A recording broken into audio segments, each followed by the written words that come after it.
இவருக்கு ஏது இவ்வளவு பணம்? ஒரே நேரத்துல இத்தனை படம் எடுக்கிறாரே. திடீர்னு டான் பிக்சர்ஸ்னு ஒரு நிறுவனம் வந்து பரபரப்பா பேசப்படுதே. இவர் அன்பில் மகேஷ் பொய்யாமொழியுடைய உறவினர் அப்படிங்கிற ஒரு தகவல் சொன்னாங்க. அது மட்டும் இல்லாம உதயநிதியுடைய அந்த க்ளோஸ் சர்க்கிள்ல இவரும் ஒருத்தவர்.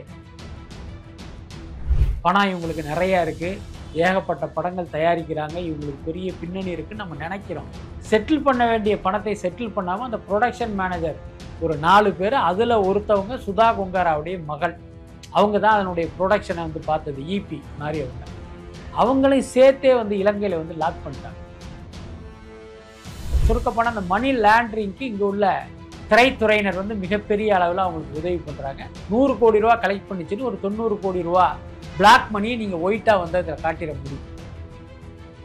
தனுஷுக்கு வந்து ஒரு ரெட் கார்டே போடுறாங்க. எந்த தயாரிப்பாளரும் அவரை வச்சு படம் பண்ணக்கூடாது, பெப்சி வந்து அவங்களுக்கு ஒத்துழைப்பு கொடுக்கக்கூடாதுன்னு. ஆனால் இவர்களுடைய தயாரிப்பில் தனுஷ் நடிக்கிறாருங்கிறதுனாலே அந்த ரெட் கார்டுங்கிற விஷயமே வாபஸ் வாங்கப்பட்டது. பெப்சி வந்து இவங்களுக்கு ஒத்துழைப்பு கொடுத்து இப்போ சினிமாலே ஒரு சூதாட்டம் நடக்குது. நிச்சயமா சினிமா பார்த்தீங்கன்னா அடிப்படையில் வந்து ஒரு கலை. ஆனால் ஒரு காலகட்டத்தில் பார்த்தீங்கன்னா கலைங்கிற அந்த தன்மை குறைஞ்சு போய் ஒரு சினிமாங்கிறது பார்த்தீங்கன்னா ஒரு குதிரை பந்தயம் மாதிரியான ஒரு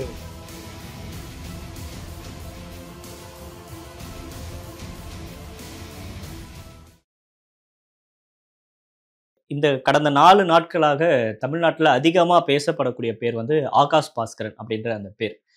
டான் பிக்சர்ஸ் பற்றி நீங்கள் நிறையா நேர்காணலில் அப்படியே பேசியிருக்கீங்க. யார் சார் ஆகாஷ் பாஸ்கரன்? ஆகாஷ் பாஸ்கரன் வந்து சினிமா சைடிலிருந்து பார்த்தா விக்னேஷ் சிவனிடம் உதவி இயக்குனராக இருந்த ஒரு இளைஞர். கொஞ்சம் வசதியான வீட்டுக்குள்ள. அதுக்கப்புறம் சமீபத்தில் அவருக்கு ஒரு திருமணம் நடந்தது. அதுவும் பெரிய கவின்கர் ரங்கநாதனுடைய மகளை வந்து அவர் கல்யாணம் பண்ணியிருக்கார். கவின்கர் ரங்கநாதன் இந்தியாவிலே இன்னைக்கு மிக முக்கியமான ஒரு தொழிலதிபர். ஸோ இதுதான் அவருடைய பின்னணி. அப்போ இவரே வந்து ஒரு வசதியான குடும்பத்தை சேர்ந்தவர்ங்கிறதுனால இன்னொரு பக்கம் ஒரு பட தயாரிப்பு நிறுவனம் டான் பிக்சர்ஸ்னு ஆரம்பிச்சு அதன் மூலமாக தனுஷை வைத்து இட்லி கடை, சிவகார்த்திகேயனை வைத்து பராசக்தி, சிம்புவை வச்சு ஒரு படம் அப்படின்னு சில படங்களை தயாரிச்சுக்கிட்டு இருக்காரு. இன்னொரு பக்கம் இதயம் முரளி என்கிற படத்தை அவர் இயக்கி கொண்டிருக்கிறார். ஆமாமா, ஏன்னா அவர் விக்னேஸ்வரன் கிட்ட உதவியாளராக இருந்தாரு. அவருடைய டெபியூ படத்தை வந்து லைக்கா தயாரிப்பதாக ஆரம்பத்தில் அந்த படத்தை ஆரம்பிச்சாங்க. அதர்வா முரளி தான் ஹீரோ. லைக்கா வந்து அதுக்கப்புறம் அந்த படத்தை வந்து சரியா முன்னெடுக்கல. அதனால என்னன்னா இப்ப நம்மளே தயாரிப்பாளர் ஆயிட்டோம், நாமே தயாரிப்போம் அப்படின்னு அந்த படத்தை அவங்களே தயாரிச்சு ஷூட்டிங்லாம் நடந்துகிட்டு இருந்தது. ஸோ இதுதான் சினிமா இயக்குனராக நீங்க பார்க்கும்போது ஆகாஷுடைய பின்னணி. அதுக்கப்புறம் இவருக்கு ஏது இவ்வளவு பணம்? ஒரே நேரத்துல இத்தனை படம் எடுக்கிறாரே. திடீர்னு டான் பிக்சர்ஸ்னு ஒரு நிறுவனம் வந்து பரபரப்பா பேசப்படுதே அப்படின்னு விசாரிக்கும் போது நமக்கு கிடைத்த தகவல் என்னன்னா, இவர் அன்பில் மகேஷ் பொய்யாமொழியுடைய உறவினர் அப்படிங்கிற ஒரு தகவல் சொன்னாங்க. அது மட்டும் இல்லாம உதயநிதியுடைய அந்த க்ளோஸ் சர்க்கிள்ல இவரும் ஒருத்தவர் அப்படிங்கிற கூடுதல் தகவல்லாம் கிடைச்சது. ஸோ அதை வச்சு நம்ம புரிஞ்சுக்கிட்டது என்ன அப்படின்னா, ஸோ இது போன்ற அரசியல் பின்னணி இருக்கிறதால இவருக்கு வந்து ஈஸியாக அந்த ஃபண்டிங் கிடைக்குது. அதை வச்சு நிறைய படம் எடுக்கிறார். பெரிய பெரிய ப்ரொடக்ஷன் கம்பெனிஸே வந்து படங்கள் எடுத்துட்டு சம்பளம் கொடுக்க முடியாமல் தடுமாறுறாங்க அப்படின்னு நீங்கள் தொடர்ந்து நம்ம வலைபேச்சில் நிறைய பேசியிருக்கீங்க. அது அவ்வளோ ஈஸி இல்லை ஒரு படத்தை எடுத்து வெளியிடுறது அப்படின்ட்டு. இப்போ தொடர்ந்து அனௌன்ஸ்மெண்ட்டாக வருது. சிம்பு வச்சு ஒரு படம் பண்ணுறாரு, இதய முரளி அப்படின்னு ஒரு படம் வருது, பராசக்தி கிட்டத்தட்ட ஒரு 200 கோடி கிட்ட இது செலவு பண்ணுறாங்க அப்படின்றப்ப இந்த இதெல்லாம் எப்படி சார் நடக்குது? இல்லை, அதுதான் ஒன்றும் வந்து அவருக்கு இருக்கிற அரசியல் பின்னணி. இன்னொரு பக்கம் அவர் திருமணம் செய்த அவருடைய மனைவி வழி அந்த சைடில் உள்ள அந்த பின்னணி, பிளஸ் இவரே வந்து ஒரு வசதியான குடும்பத்தை சேர்ந்தவர் அப்படிங்கிறதுனால பணம்ங்கிறது அவங்களுக்கு ஒரு பெரிய பிரச்சனையாக இருக்காது. அப்படிதான் நாமெல்லாம் நினைச்சிட்டு இருந்தோம். ஆனால் யதார்த்தம் என்ன அப்படின்னா, இப்போ இட்லி கடைங்கிற ஒரு படத்தினுடைய படப்பிடிப்பை இலங்கையில் நடத்தினாங்க. எப்பயுமே நீங்கள் இது மாதிரி வெளிநாடுகளில் வெளியூர்களில் போய் படப்பிடிப்பு நடத்தும் போது என்னன்னா, அந்த படப்பிடிப்பு ஏற்பாடுகளை அங்கே இருக்கிற லோக்கல் மேனேஜர்கள், லோக்கல் லொக்கேஷன் மேனேஜர்னு சொல்லுவாங்க, அவங்களுக்கு தான் அங்கே யார் யார் என்னெல்லாம் தெரியும், அவங்க தான் ஏற்பாடு பண்ணுவாங்க. அப்படி ஷூட்டிங் பண்ணும்போது நீங்கள் படப்பிடிப்பு முடிச்சுட்டு அப்படி கிளம்பும் போது அங்கே எல்லாருக்கும் நீங்கள் பணத்தை செட்டில் பண்ணாதான் நீங்கள் கிளம்பவே முடியும். சில நேரங்களில் என்ன நடக்கும் அப்படின்னா, ப்ரொடியூசரால் பணத்தை ஏற்பாடு பண்ண முடியாது. அப்போ என்ன பண்ணுவாங்க, அந்த லோக்கல் மேனேஜர்ஸ் இந்த படக்குழுவையே வந்து அப்படியே அரெஸ்ட் பண்ணிடுவாங்க. எந்த ஹோட்டலில் தங்கியிருக்காங்களோ அங்கேயே உள்ளே வச்சு பூட்டிடுவாங்க. அவங்களுடைய வாகனங்கள்லாம் இருக்கும், அந்த சாவியெல்லாம் பிடுங்கி வச்சுருவாங்க. அதோட அர்த்தம் என்னன்னா, எங்களுக்கு செட்டில் பண்ணிட்டு கூட்டிட்டு போ, நீங்க ராசா மாதிரி போங்க அப்படின்னு சொல்லிடுவாங்க. அந்த பணத்தை செட்டில் பண்ண தாமதமாச்சுன்னா வாரக்கணக்கில் மாதக்கணக்கில்லாம் இவங்க லொக்கேஷன்லேயே சிறைப்பட்ட பட யூனிட்லாம் நிறைய இருக்குது. அந்த மாதிரி ஒரு நிலைமை இலங்கையில் படப்பிடிப்பு நடத்திய பராசக்தி யூனிட்டுக்கும் வந்தது அப்படிங்கிறது தான். அதாவது இவங்க வந்து ஒரு பெரிய பணம் இவங்களுக்கு நிறையா இருக்குது, ஏகப்பட்ட படங்கள் தயாரிக்கிறாங்க, இவங்களுக்கு பெரிய பின்னணி இருக்குன்னு நம்ம நினைக்கிறோம். ஆனால் இன்னொரு பக்கம் இவர்களுடைய பராசக்தி படப்பிடிப்பில் செட்டில் பண்ண வேண்டிய பணத்தை செட்டில் பண்ணாமல் அந்த ப்ரொடக்ஷன் மேனேஜர் ஒரு 4 பேர், அதில் ஒருத்தவங்க சுதா கொங்காராவுடைய மகள், அவங்க தான் அதனுடைய ப்ரொடக்ஷனை வந்து பார்த்தது, ஈபி மாதிரி அவங்களையும் சேர்த்தே வந்து இலங்கையில் வந்து லாக் பண்ணிட்டாங்க. ஸோ அந்த அளவுக்கு இவங்களுக்கு வந்து அந்த பணச்சிக்கலுங்கிறதும் இருந்துக்கிட்டு தான் இருக்குது. அதுக்கடுத்து பார்த்தீங்கன்னா இட்லி கடைங்கிற படத்தினுடைய படப்பிடிப்பு தாய்லாந்தில் இவங்க ஷெட்யூல் பிளான் பண்ணிட்டாங்க. ஆனால் இவங்ககிட்ட பணம் இல்லை. தனுஷ் என்னன்னா கஷ்டப்பட்டு ஒவ்வொரு ஆர்டிஸ்டுடைய டேட்டும் வாங்கிட்டாரு. இப்போ இவங்ககிட்ட பணம் இல்லை, என்ன பண்ண முடியும்? இப்போ அவர் தன்னுடைய சொந்த பணத்தை போட்டு எல்லாரையும் அழைச்சிட்டு போய் பேங்காக்கில் ஷூட்டிங் நடத்திட்டு அவர் திரும்பி வந்தார். ஸோ இந்த மாதிரி வெளித்தோற்றத்துக்கு பார்த்தோம்னா இவங்ககிட்ட ஏதோ பணம் குவிந்து கிடக்கிற போல ஒரு தோற்றம் இருந்தாலும் உள்ளுக்குள் பார்த்தீங்கன்னா எல்லா பட நிறுவனங்களுக்கும் இருக்கிற அதே பணச்சிக்கல் இவங்களுக்கும் இருக்கு. சார், இன்னொரு முக்கியமா சினிமால அரசியல்ல பணம் சம்பாதிக்கிறத கொண்டு வந்து சினிமால போடுறது, அப்பதான் வந்து பிளாக்கை வந்து ஒயிட் ஆக்க முடியும் அப்படின்றத தொடர்ந்து பேசப்படுது. அது எந்த அளவுக்கு உண்மை? உண்மைதான், அது அதுல எந்த மாற்றமே இல்லை. ஏன்னா எப்பயுமே இந்த அரசியல்வாதிகள் அப்புறம் இந்த கல்வி வியாபாரிகள் அந்த மக்களிடம் கொள்ளையடித்த பணத்தை வந்து சினிமாவில் தான் பெரும்பாலும் முதலீடு பண்றாங்க. அது அவருடைய முதல் சாய்ஸ் வந்து ரியல் எஸ்டேட்டா இருக்கு, அடுத்த சாய்ஸ் வந்து உங்களுக்கு சினிமாவா இருக்கு. நமக்கு தெரிஞ்ச ஒரு கல்வி வியாபாரி ஒரு குறிப்பிட்ட இயக்குனருடைய படத்தை வந்து அவர் தொடர்ந்து தயாரிப்பார். நான் பேர் சொல்ல விரும்பலை, நீங்கள் வேணால் யூகிச்சுக்கலாம், மக்களும் யூகிச்சுக்கலாம். அப்படி பண்ணும்போது என்னன்னு கேட்டிங்கன்னா கேஷாக தான் அவர் கொடுப்பாராம். இப்போ உதாரணத்துக்கு பார்த்தீங்கன்னா இந்த படம் ஒரு 20 கோடியில் எடுக்கிறாங்கன்னா 20 கோடியில் பார்த்தீங்கன்னா கேஷாக தான் இந்த டைரக்டருக்கு அவர் ஃபீட் பண்ணுவார். இப்போ இவங்க என்னன்னு கேட்டிங்கன்னா அதை வச்சு படமெல்லாம் எடுத்துருவாங்க. அதுக்கப்புறம் அவருக்கு போகிற லாபம் இருக்குல்ல, அது பார்த்தீங்கன்னா உங்களுக்கு ஒயிட்டில் போயிடும். ஏதோ ஒரு சிறு தொகையை மட்டும், இப்போ ஒரு 20 கோடி ரூபாவை அவங்ககிட்டேருந்து வாங்கிட்டு ஒரு 2 கோடி ரூபாயை மட்டும் கணக்கில் காட்டிட்டு திருப்பி பார்த்தீங்கன்னா எனக்கு இவ்வளவு லாபம் அப்படின்ட்டு அவர் கணக்குக்கு அனுப்புறது. ஓகே, அது அப்படியே அவர் பிளாக்ல சம்பாரிச்சதை அப்படியே ஒயிட்டா மாற்றுவதற்கு சுருக்கப்போனால் அந்த மணி லாண்டரிங்க்கு இங்கே உள்ள திரைத்துறையினர் வந்து மிகப்பெரிய அளவில் அவங்களுக்கு உதவி பண்ணுறாங்க. ஸோ அதனால பார்த்தீங்கன்னா இது காலங்காலமாகவே இருக்கு, இப்போ வந்து அதிகமாக இருக்குது. இன்னும் சொல்ல போனால் ஒரு பிரபல நடிகர் அவர் படம் எடுத்தாருன்னா என்ன பண்ணுவார் அப்படின்னா எந்த நிறுவனத்துக்கும் எந்த விநியோகஸ்தருக்குமே அந்த படத்தை விற்க மாட்டார். அவரும் சரி அவரை சார்ந்தவர்கள் எடுக்கிற படங்களும் சரி, பெரிய விலை கொடுத்து ஒரு விநியோகஸ்தர் அந்த படத்தை எனக்கு கொடுங்கன்னு கேட்டாலும் அவங்களுக்கு கொடுக்க மாட்டாங்க. அந்த நடிகருடைய நிறுவனத்தில் வந்து ஒருத்தர் பணிபுரிஞ்சுட்டு இன்னைக்கு வந்து ஒரு டிஸ்ட்ரிபியூட்டரா இருக்காரு, அவர் தான் இவர்களுடைய பினாமி. அந்த படத்தை அந்த நபர் மூலமாக தான் இவங்க தமிழ்நாடு முழுக்க ரிலீஸ் பண்ணுவாங்க.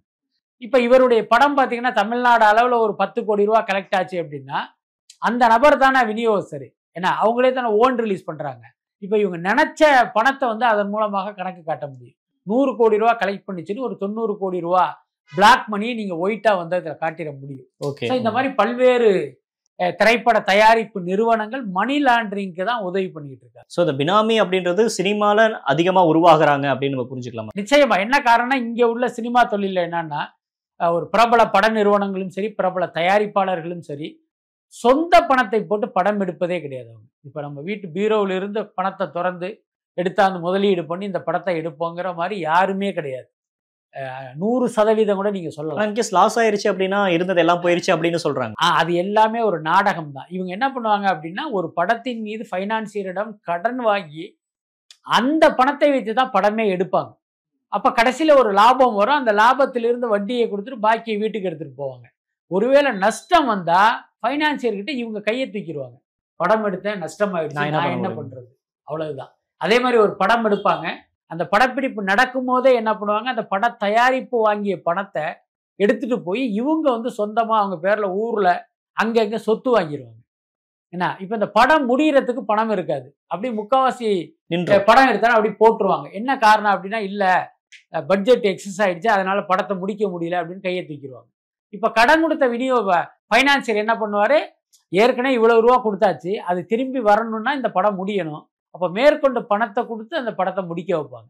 ஸோ இந்த மாதிரி இவர்களுடைய மோசடியை பற்றி பேசணும் அப்படின்னா நம்ம மணிக்கணக்கில் பேசணும். சரி, இப்போ இதெல்லாம் இங்க இருக்கக்கூடிய நடிகர்கள் இதெல்லாம் கொஞ்சம் நம்ம நேர்மையா இருக்கலாம், இதெல்லாம் பண்ணக்கூடாது அப்படின்ற ஆட்கள் இருக்காங்களா சார்? இல்ல அப்படிலாம் இல்லை, இது இதோட அப்படியே கடந்து ஒருத்தர் கூட கிடையாது, அதுல எந்த மாற்றம் அப்படி இருந்த ஒருவர் கூட கிடையாது. நம்மை வைத்து படம் எடுக்கிற தயாரிப்பாளர் லாபம் அடையணும், அவரு நல்லா இருக்கணும்னு நினைக்கிற நடிகர்களும் கிடையாது. நம்ம படம் எடுப்பதற்கு ஃபைனான்சியர் தானே உதவி பண்ணியிருக்காரு, அவருக்கு உரிய வட்டியை கொடுங்க, உரிய நேரத்தில் அசலை திருப்பி கொடுங்கன்னு நினைக்கிற நடிகர்களும் கிடையாது. நீ யார் தாலியை வேணாலும் அறுத்துட்டு வா, என் சம்பளத்தை கரெக்டா கொடுத்துரு அப்படின்னு நினைக்கிற சொல்கிற ஹீரோக்கள் தான் இங்க அதிகம். இப்ப சினிமாலே ஒரு சூதாட்டம் நடக்குது. நிச்சயமா சினிமா பாத்தீங்கன்னா அடிப்படையில் வந்து ஒரு கலை. ஆனா ஒரு காலகட்டத்தில் பாத்தீங்கன்னா கலைங்கிற அந்த தன்மை குறைஞ்சு போய் ஒரு பொழுதுபோக்கு அப்படிங்கிற ஒரு லெவலுக்கு வந்தது. அதுக்கப்புறம் என்னாச்சு அப்படின்னா பொழுதுபோக்குங்கிற தன்மை அப்படி மாறி சினிமாங்கிறது பாத்தீங்கன்னா ஒரு குதிரை பந்தயம் மாதிரியான ஒரு வியாபாரமா அது மாறிச்சு. அது கடந்து பாத்தீங்கன்னா அதுக்கப்புறம் ஒரு குதிரை பந்தயம் மாதிரியான ஒரு கேம்லிங்கா அது மாறிடுச்சு. இன்றைக்கு சினிமாங்கிறது ஒரு பக்கா சூதாட்டம் தான். ஏன் சொல்றேன்னா உங்களுக்கு தெரியும், அந்த 3 சீட்டு விளையாடுற மாதிரி தான் இன்றைக்கு சினிமா வியாபாரமே. ஒரு படத்தை எடுக்கணும், அதிகபட்ச தியேட்டர்ல ரிலீஸ் பண்ணணும், 3 நாள்ல நம்ம போட்ட காசை ஒரு பெரிய லாபத்தோட திருப்பி எடுக்கணும். அதை எடுக்க தவறிட்டோம் அப்படின்னா நம்ம போட்ட முதலீடு காலி.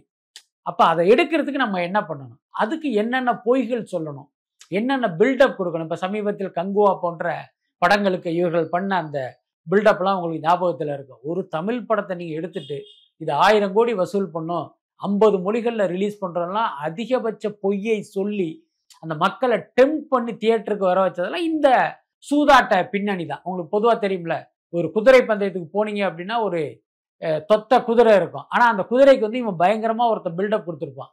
இது வந்து இது வரைக்கும் இத்தனை ரேஸ்ல ஜெயிச்சிருக்கு, இத்தனை பேர் இதனால சம்பாதிச்சிருக்காங்கன்னு ஒரு பொய்யை சொல்லி நம்ப வைத்து அந்த அந்த குதிரை மேல பணம் கட்ட வைப்பாங்க. கிட்டத்தட்ட அந்த விஷயங்கள் எல்லாமே இன்னைக்கு திரைப்படத்துறையில நடந்துகிட்டு. சரி, அரசியல் பின்புலமும் இந்த டான் பிக்சர்ஸ் இருக்கு அப்படின்றப்ப ஏதேனும் படத்துக்கு வந்து மற்ற படம் போயிட்டு இருக்கப்ப ஷூட்டிங் நிறுத்திட்டு இவங்களோட படம் ஷூட்டிங் நடத்தணும், இல்ல தேட்டர்ல அதிகமான தேட்டர் இவங்களுக்கே வரணும் அப்படின்ற மாதிரி பின்னாடி ஏதோ முறைகேடுகள் நடந்துச்சா? இல்ல அந்த மாதிரி வரல. என்ன காரணம் அப்படின்னா டான் பிக்சர்ஸ் உடைய தயாரிப்பில் எந்த படமும் இன்னும் தியேட்டருக்கு வரல. அதுக்கு முன்னாடி வரும்போது இப்ப நீங்க சொல்ற மாதிரியான விஷயங்கள்லாம் நடப்பதற்கு வாய்ப்பு இருக்கு. இவர்களுடைய தயாரிப்புக்கு பெரிய அளவுல உதவி பண்றது ரெட் ஜெயண்ட் நிறுவனம் தான். ஓகே, என்ன சார் தொடர்பு? ரெட் ஜெயண்ட் நிறுவனம், உதயநிதி, இவங்க வந்து அன்பில் மகேஷ் பொய்யாமொழியுடைய உறவினர். மகேஷும் உதயநிதி நண்பர்கள் வந்து எல்லாருக்குமே தெரியும். அதுதான் தொடர்பு. அதனால இவர்களுக்கே இன்னைக்கு பாத்தீங்கன்னா ஒரு பெரிய பேக் போனா இருக்கிறது ரெட் ஜெயண்ட் நிறுவனம் தான். அதனால இவர்களுடைய படங்கள் ரிலீஸ் ஆகும் போது அந்த மாதிரி விஷயம் நடப்பதற்கு வாய்ப்பு இருக்கு.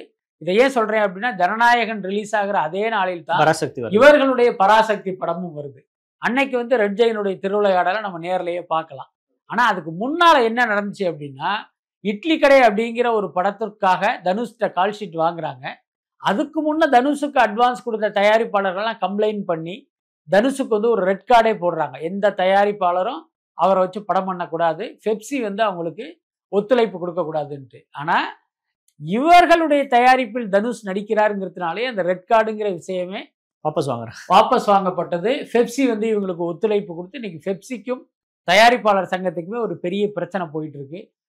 பெப்சிக்கு மாற்றாக இன்னொரு தொழிலாளர் சம்மேளனத்தை தயாரிப்பாளர் சங்கம் இன்னைக்கு உருவாக்குற வேலையில இருக்காங்க. ஸோ இதற்கெல்லாம் அடிப்படை என்ன அப்படின்னா இந்த டான் பிக்சர்ஸுக்கு தயாரிப்பாளர் சங்கம் வந்து ஃபேவரா நடந்தது தான். ஸோ ஒரு பக்கம் ஆகாஷ் பாஸ்கரன் வந்து இடி ரேடாருக்குள்ள இருக்கிறாரு. ஸோ அவர் எப்படி வந்து இடி வந்து தன்னோட விசாரணை வளையத்துக்குள்ள கொண்டு வருவாங்க. அப்படி இருக்கிறப்ப அவரால் தயாரிக்கப்பட்ட படங்கள் இப்போ இட்லி கடை, சிம்புவோட படங்கள் எல்லாமே வந்து எது மாதிரி ஸ்டேஜ்ல இருக்கு சார்? இல்லை, இட்லி கடையை பொறுத்த வரைக்கும் படம் வந்து கிட்டத்தட்ட முடிஞ்சிருச்சு. அதுக்கான ரிலீஸ் டேட்லாம் அவங்க அனௌன்ஸ் பண்ணிட்டாங்க. பராசக்தி படமும் கிட்டத்தட்ட ஒரு 90% முடிஞ்சிருச்சு. அதாவது பார்த்தீங்கன்னா இன்னொரு 30 நாள் மாதிரி ஷூட் இருக்கு. இவர்களுடைய பண சிக்கல்னால பார்த்தீங்கன்னா அதனுடைய படப்பிடிப்பு திட்டமிட்டபடி தொடங்கலை. கிட்டத்தட்ட 1.5 மாசமா சிவகார்த்திகேயன் வெட்டியா உட்காந்துருக்காரு, எல்லாத்தையும் கூட்டு போட்டோ எடுத்துட்டு. ஆமா, ஏன்னா இந்த படத்துக்கு அவர் கொடுத்த டேட் எல்லாமே விரயமாகிக்கிட்டே போகுது. அடுத்த படத்துக்கும் போக முடியாது. ஏன்னா இந்த படத்துக்கெல்லாம் கொஞ்சம் அந்த 60களில் நடக்கிற கதைங்கிறதுனால அவருடைய கெட்டப்பே வேற மாதிரி இருக்கும். அதனால வேற படத்துக்கும் போக முடியாது, இந்த படமும் ஆரம்பிக்கலைங்கிற ஒரு குழப்பத்துல அவர் இருக்காரு. இதுக்கு இடையில சிம்புவை வைத்து அந்த சிம்பு 49ங்கிற ஒரு படத்தினுடைய பூஜை வந்து சமீபத்துல தான் லீலா பேலஸ்ல இருந்து ரொம்ப விமர்சையா போட்டாங்க. இப்ப அந்த படத்தினுடைய படப்பிடிப்பு ஒரு தொடங்க வேண்டிய கட்டம் இது. இந்த இடி ரைடுனால பார்த்தீங்கன்னா இப்ப அந்த படப்பிடிப்பு இப்ப நிறுத்தப்பட்டிருக்கு. இப்ப எனக்கு கிடைத்த தகவல் என்னன்னா, இந்த சம்பவத்துக்கு பிறகு சிம்புவே இந்த படத்தை வேற தயாரிப்பாளர்கிட்ட கொண்டு போயிடலாமாங்கிற ஒரு பேச்சுவார்த்தையில பல முன்னணி தயாரிப்பு நிறுவனங்களோட ஒரு பேச்சுவார்த்தை நடத்திக்கிட்டு இருக்காரு.